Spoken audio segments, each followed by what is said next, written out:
cameras separated by almost £2 in price, but which should you buy for video in 2021? The S1 or the S1H?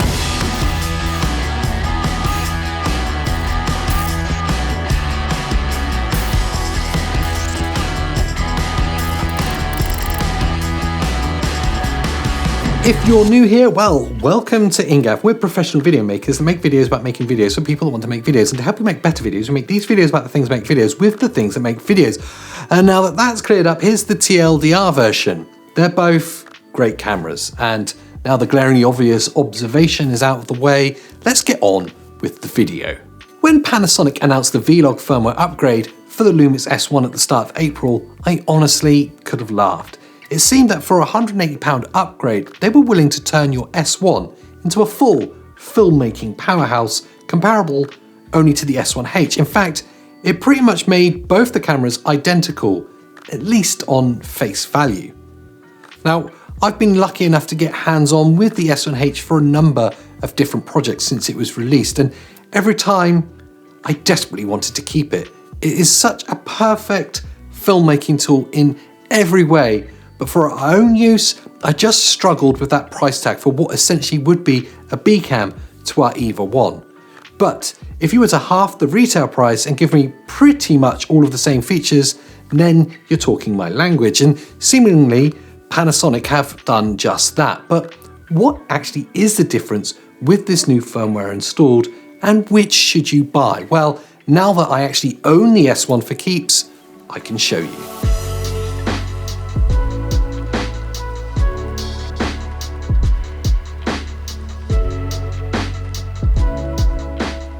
Firstly, what's in common? Again, the TLDR version would say pretty much everything the average video shooter wants. For certain, this is now the obvious choice of camera for someone that would be looking for a new hybrid photo and video camera. The fact that it's missing the anti-aliasing filter means you likely actually get a slightly sharper image, and the general ergonomics just seem to lend themselves more for photos than just an out-and-out video camera. Once that new firmware is installed on the S1, you do get a lot of the same video features. Sure, we're not talking about the same boundary-pushing, Netflix-approved specs of the S1H, but it is very, very close. And in truth, those bleeding edge parts are for the 0.1% of users. We get the 5.9K resolution, ProRes RAW via the HDMI. We have the gorgeous 422 10-bit 4K 50 or 60 FPS if you're in America, which made me fall in love with the S1H in the first place. We have that dual native ISO system squeezing maximum low light performance out of that full frame sensor. And of course, you get Vlog recording enabled. Honestly, there is so much now crammed into this camera that even with the upgrade is under £2 that everyone in their own right should be talking about the S1. The value and quality scales are truly broken here, but I'm not here just to wax lyrical about the S1. I've kind of already done that. We're here to examine the differences, so let's jump in and look at what's different between the S1 and the S1H after this upgrade.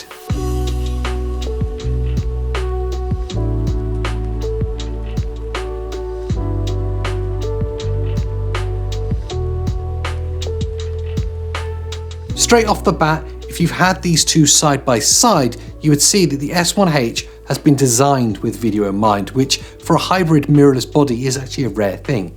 Its ergonomics and handling are just ever so slightly better suited. The missing elements from the S1 are glaring in comparison, but thankfully silent when in isolation. The rear screen is lacking the full front-facing articulation, so vloggers beware, but I don't know how many vloggers would actually be using the S1H, but you know, maybe the rich ones. So rich vloggers beware. In all, there's just more extensive physical and ergonomic catering for video shooters with the S1H over the S1. Things like that big red button are swapped for a small, well, red button, but the top screen is actually less detailed, and the dual UHS SD card slots are replaced with a one UHS SD card and one XQD. But getting beyond the superficial and into the weeds of this comparison, you'll see that the S1 has no external cooling. As a consequence, your record times are limited to 15-minute clips. For me, this isn't ever a consideration, as I wouldn't use a camera of this form for interviews or talking heads, but as a filmmaking tool, it is a downside. Also, the S1 can't make use of the all-eye compression seen in the S1H. Instead, you're stuck with the more processor-intensive long GOP. But in truth, I'm really digging into those weeds to find those real differences now.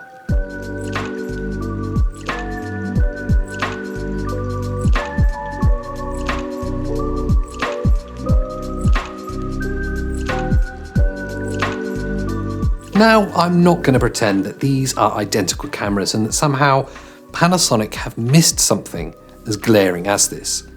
But since the latest update to the S1, that whole range has pulled much tighter together in their functionality. In truth, this has brought this mid-priced body up much closer to the dizzy heights that the S1H reached at its launch. So, which should you buy? Well, as always, that depends on your intended use and things like the record limit, or if the lack of all-eye will hinder you. For out-and-out pros, just get the S1H. It's obviously the full-formed filmmaking tool, but for the average creator, or like us, those looking for a B camera, then, well, save yourself the best part of $2,000 and get the S1, as the results will blow you away. So for some more information on these cameras, there are some links below, and whilst you're there rummaging around looking for your next bargain, be sure to swing by the blog and see the latest thing that I'm giving away from Beats credit card bill. Thanks for watching, and we'll see you next time. Finn. Camera. I love a good comparison, so when I got the chance to compare my hand with my hand, I thought, look, I've got hands.